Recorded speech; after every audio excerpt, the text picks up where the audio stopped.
Your new Oculus is awesome. It's very impressive. Yeah. It's very cool. Coming out in October. We're going to be talking about it at our Connect conference that's coming up. Yeah, pretty excited about it.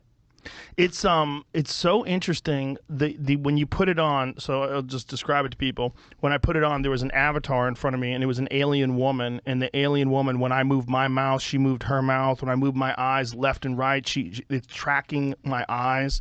When I make like an angry face, like it makes an angry face. When you go like open your mouth, it's incredible. It like you can see the evolution, the progress of this stuff, where it's getting to the point where it's mimicking human patterns in a kind of a creepy way.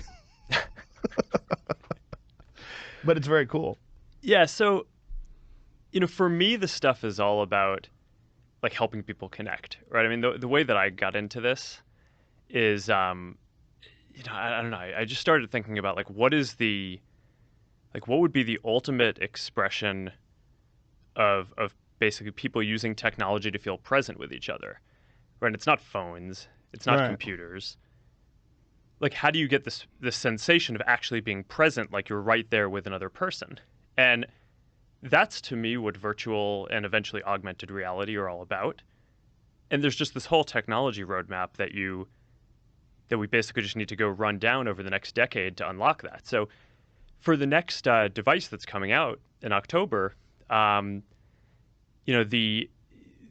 a few big features. I mean, the one that you're talking about, basically social presence. I mean, the ability to now have kind of eye contact in virtual reality, have your face be tracked so that way your avatar, it's not just like this still thing, but if you smile or if you frown or if you pout or whatever your expression is, have that actually just in real time translate to your avatar. I mean, that's obviously like our facial expressions are just a huge, that's like there's more nonverbal communication when people are with each other than verbal communication. You had a really good point too about face tracking and like if you're doing like a FaceTime call, that you don't look at each other in the eye because you're looking at the camera to look in the eye and then you don't see the person. So if you look at the camera, you're looking up, and if you look at the look down at the actual screen, you're not making eye contact with the person.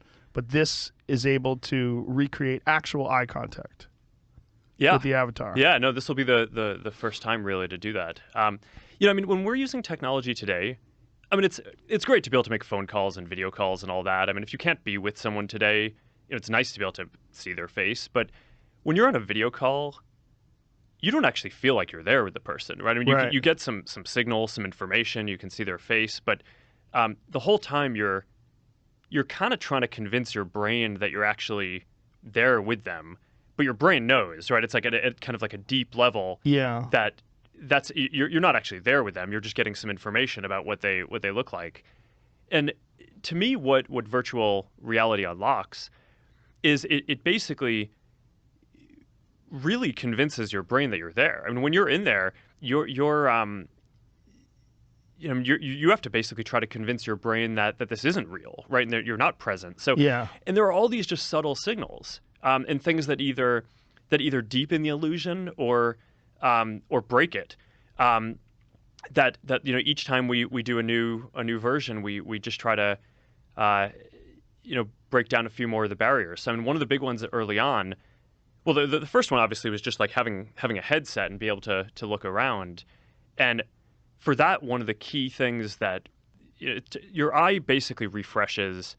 I don't know, call it every 5 milliseconds or something. So if you turn your head and the image isn't kind of refreshed to where you're looking within 5 milliseconds, then there's this huge mismatch between your visual system and your vestibular system and your kind of balance in your ear. And people used to kind of feel uncomfortable from that, right? Because it's like a physical discomfort because like what you were looking at didn't match kind of as you were rotating your head. So that was kind of the first thing. Then we got hands. And there was this whole thing that was super interesting there where at first we wanted to, display your whole arm, which makes sense, right? Because, I mean, it's you'd think, okay, it's a little weird to just see your hand. But it turns out that your brain is perfectly willing to just accept seeing your hand without your arm because your hand is the thing that it's trying to manipulate. And as a matter of fact, when if we kind of interpolated and got your arm position wrong, right? So we'd get into these cases where your hands were here and we'd sort of guess that your arm was like that or something. And if your arm was actually like that, but we displayed it so that it was in like that, you're like, ah, my elbow's broken. Right? It felt like really wrong. So it's actually much better to show a limited number of signals but get them right. And then you could just add on over time. So for previous versions before this, we didn't the kind of eye contact was all just AI simulated, but we didn't actually know when you were making eye contact because we weren't tracking the eyes. And now for this version and hopefully a lot of the different ones that we build going forward, you'll be able to have realistic facial expressions and more translated directly to your avatar. But there's this whole roadmap of basically how do you deliver this like real sense of presence, like you're there with another person no matter where you actually are.